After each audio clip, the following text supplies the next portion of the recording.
ನಮ್ಮ ಧರ್ಮನ ಗೌರವಿಸಬೇಕು, ಬೇರೆ ಧರ್ಮನ ಗೌರವಿಸಬೇಕು. ಇದನ್ನು ಬಿಟ್ಟು ಬಿ ಜೆ ಪಿಯವರು ಸರ್ ಇವರು ಒಂದು ಕೈಯಲ್ಲಿ ಪೆಟ್ರೋಲು ಒಂದು ಕೈಯಲ್ಲಿ ಬೆಂಕಿಪಟ್ಟಣ ಇಟ್ಕೊಂಡು ಸರ್ ರಾಜಕಾರಣ ಮಾಡೋದು ಅಯೋಗ್ಯರವರು. ಇವತ್ತು ಒಬ್ಬನಿಗಾದರೂ ಡೆವಲಪ್ಮೆಂಟ್ ಬಗ್ಗೆ ಮಾತಾಡೋ ಯೋಗ್ಯತೆ ಇದೆಯಾ? ಆರ್ ಅಶೋಕ್ ಅವ್ರದ್ದು ಒಂದು ಕಡೆ, ಯತ್ನಾಳ್ ಅವ್ರದ್ದು ಒಂದು ಕಡೆ ಅಲ್ವಾ? ಪಾಪ ಯತ್ನಾಳ್ ಅವ್ರ ಫ್ಯಾಕ್ಟ್ರಿ ನಿಂತೋಗಿತ್ತೇನೋ, ನೆನ್ನೇನೋ ಪರ್ಮಿಷನ್ ಸಿಕ್ಕದಂಗಿದೆ, ಹೋಗಿ ಚಾಮುಂಡೇಶ್ವರಿ ದೇವಿನ ಆಶೀರ್ವಾದ. ಪಾಪ ಯತ್ನಾಳ್ ಅವ್ರು ಇನ್ಮೇಲೆ ಆದರೂ ಆ ಶುಗರ್ ಫ್ಯಾಕ್ಟ್ರಿ ಅಲ್ವಾ, ಯತ್ನಾಳ್ ಅವ್ರಿಗೆ ಶುಗರ್ ಫ್ಯಾಕ್ಟ್ರಿ, ಇನ್ನು ಬೇರೆಯವ್ರಿಗೆ ಬಾಡಿಯಲ್ಲಿ ಶುಗರ್ ಇದೆ, ಅವ್ರ ಪಾಪ ಅವ್ರ ಫ್ಯಾಕ್ಟ್ರಿಯಲ್ಲಿ ಶುಗರ್ ಪ್ರೊಡಕ್ಷನ್ ನಿಂತೋಗಿದೆ. ನನಗೆ ಈ ಬಿ ಜೆ ಪಿಯವ್ರ ಬಗ್ಗೆ ಅರ್ಥನೇ ಆಗ್ತಾ ಇಲ್ಲ. ನಾನು ಹೇಳೋದಿಷ್ಟೇ, ನಮ್ಮ ಸಿ ಎಮ್ ಬಗ್ಗೆ, ಡಿ ಸಿ ಎಮ್ ಬಗ್ಗೆ, ಹೋಮ್ ಮಿನಿಸ್ಟರ್ ಬಗ್ಗೆ ಮಾತಾಡಿದ್ರೆ ಸರಿ ಇರಲ್ಲ. ಮತ್ತು ನಮ್ಮ ಜನ್ರೇಷನ್ ಲೀಡ್ರಸ್ಸು, ನಮ್ಮ ಸೀನಿಯರ್ ಲೀಡರ್ಸ್ ಅಷ್ಟು ಪೇಷನ್ಸ್ ನಮಗೂ ಇಲ್ಲ.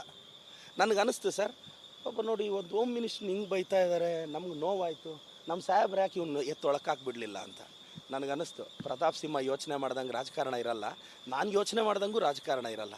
ದೊಡ್ಡವರು ದೊಡ್ಡದಾಗೇ ಯೋಚನೆ ಮಾಡ್ತಾರೆ.